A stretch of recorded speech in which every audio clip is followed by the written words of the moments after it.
Bhim army एकता mission यांच्या वतीने वसमत येथे धरणे आंदोलन। भीम आर्मी भारत एकता मिशन यांच्या वतीने भारत बंद व आंदोलने करण्यात आले।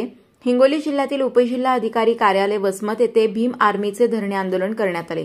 सुप्रीम कोर्टाने SC/ST मागासवर्गीय मागासलेल्या प्रवर्गाला मूळ प्रवाहात आणून त्यांचा विकास करणे हेतूने डॉ. बाबासाहेब आंबेडकर यांनी संविधानात तरतूद करून त्यांना आरक्षण दिले होते, परंतु त्या दिलेल्या आरक्षणाला व संविधानाला छेडछाड करून आरक्षण वर्गीकरण करून मागासवर्गीय समाजावर अन्यायकारक निर्णय दिला।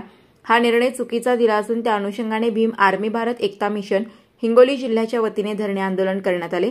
या प्रसंगी भीम आर्मी जिल्हा मार्गदर्शक BN Maske sir, Bhim army जिल्हाध्यक्ष महेंद्र गायकवाड, भीम आर्मी तालुकाध्यक्ष सुभाष इंगोले, तालुका मार्गदर्शक नितीन जाधव, राजू गायकवाड, राज जोंधळे, मनोज इंगोले, देवानंद मुळे, अर्जुन पानपट्टे, राजू केवटे, आनंद जोंधळे, राजकुमार सावंत, लक्ष्मण ठोके, आटकोरे सूरज, आतिश गायकवाड, रितेश करवंदे, बबलू कांबळे, अरुण जाधव शेकडो कार्यकर्त्यांच्या उपस्थितीमध्ये धरणे आंदोलन करण्यात आले।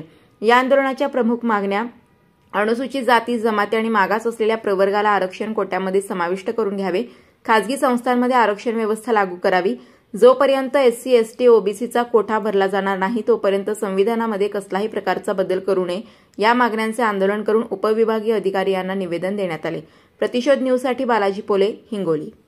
आज हिंगोली जिल्ह्याच्या वतीने भीम आर्मी सामाजिक संघटना भाई चंद्रशेखर आझाद यांच्या मार्गदर्शनाखाली आज वसमत उपविभागीय यांना निवेदन देण्यात आलं आणि धरणे आंदोलन सुद्धा करण्यात आले। भीम आर्मीच्या माध्यमातून आज आपल्या देशावर आणि देशामध्ये बहुजन वर्गावर, दलित वर्गावर अन्याय अत्याचाराचा कोर्टाने निर्णय दिलेला आहे, अन्यायाचा निर्णय दिला आहे। SC/ST जी वर्गीकरण केलेलं आहे त्या वर्गीकरण कुठंतरी थांबलं पाहिजे।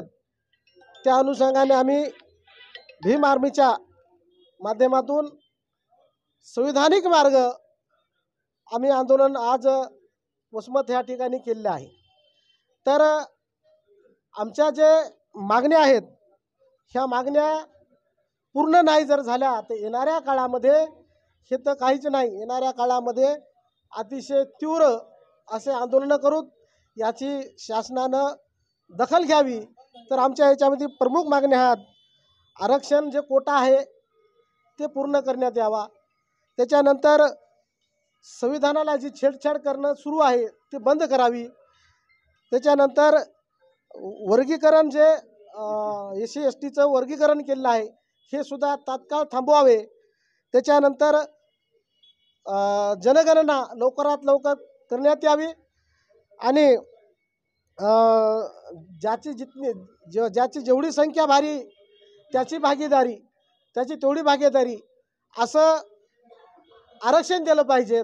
अशा आणि आमच्या प्रमुख मागण्या आहेत।